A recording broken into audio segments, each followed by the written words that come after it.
भागांना माणसासारखं वागायला शिकवणारी मी अनेक माणसं बघितली, पण माणसांना भागासारखं जगायला शिकवणारा मी एकच भाग बघितला. वंदनीय हिंदुहृदय सम्राट शिवसेना प्रमुख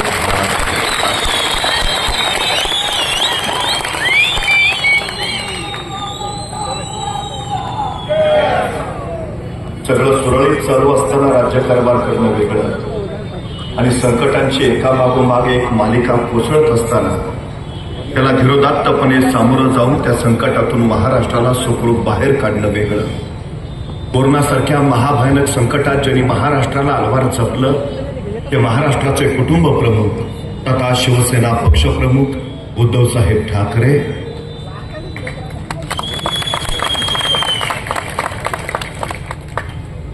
दोन 2024च्या लोकसभा निवडणुकीच्या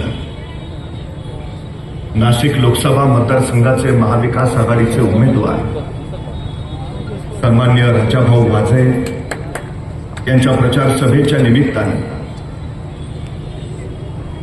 मंचावर उपस्थित महाविकास आघाडीच्या घटक पक्षाचे सर्व नेते पदाधिकारी आणि राजाभाऊ वाजे यांना विजयी करण्यासाठी उपस्थित असलेले आपण सर्व, खरं तर इथं आल्यापासून मला ही प्रचार सभा वाटेलच.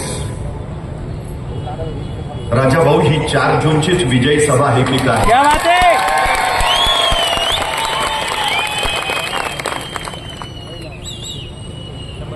हा आपला उदंड आणि प्रचंड प्रतिसाद 4 जूनचा निकाल काय असेल याची साक्ष देणार आहे. आज देश एका वेगळ्या आवर्तनातून जातो आहे. घोंगावत असलेलं संकट बाजूला सारावं यासाठी भारत जोडत राहुलजी गांधी निघाले आहेत. शेतकऱ्यांच्या पाठीशी ठामपणे शरदचंद्रजी पवार उभा आहेत आणि महाराष्ट्राचा स्वाभिमान जपत महाराष्ट्राच्या अस्मितेची डरकाळी फोडत उद्धवजी ठाकरे दिल्लीपतीला आव्हान देत आहेत.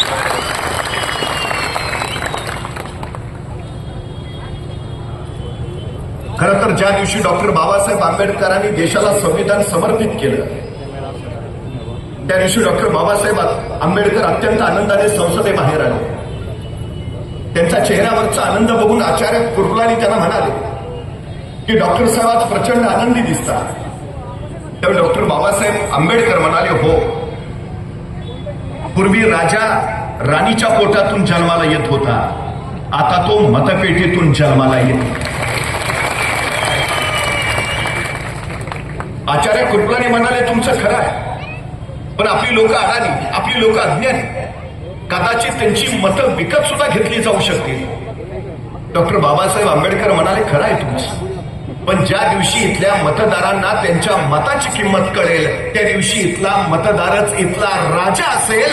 हे लोकशाहीचं सगळ्यात मोठं सामर्थ्य आहे.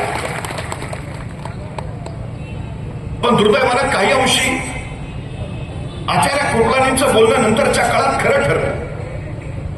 त्यानंतरच्या काळात तर मतपेट्याच पळवल्या जाऊ लागल्या, नंतरच्या काळात आमदार पळवले जाऊ लागले आणि आता तर पक्षच पळवून नेत आहेत.